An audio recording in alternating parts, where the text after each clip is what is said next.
আমাদের বক্তব্য 2021 সালে তৃণমূল যে বিধানসভা নির্বাচনে জেতার পরে পরমব্রত চক্রবর্তী এবং স্বস্তিকা মুখার্জি মমতার সঙ্গে হাত মিলিয়ে যে অগ্রণী দিবস পালন করা হোক বিশালভাবে পোস্ট করেছিলেন এবং সংবাদ মাধ্যমের সামনে তুলে ধরেছিলেন।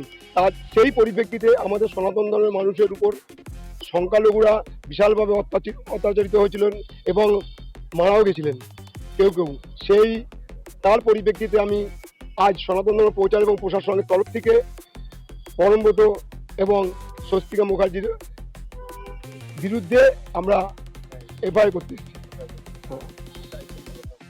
আমরা কঠোরতম শাস্তি এবং গ্রেপ্তার এর বড় ন্যায় বিচার এবং কঠোরতম শাস্তির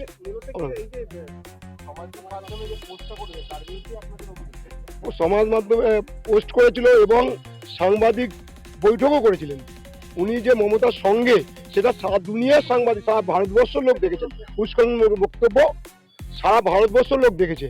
এত আনন্দ সনাতন ধর্মের মানুষদের মানলে এ পরমব্রত মানো, এ শয়তান ব্রত। তার জন্য এর এগেনস্টে আমরা সনাতন ধর্ম প্রচার এবং প্রসার সংঘের তরফ থেকে আমরা এর এগেনস্টে এফআইআর করছি, যাতে কঠোরতম শাস্তি পায়।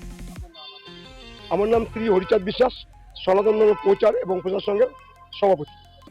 বাংলা হান্টের আরো খবর দেখতে নজর রাখুন। বাংলা খবর মানেই বাংলা হান্ট।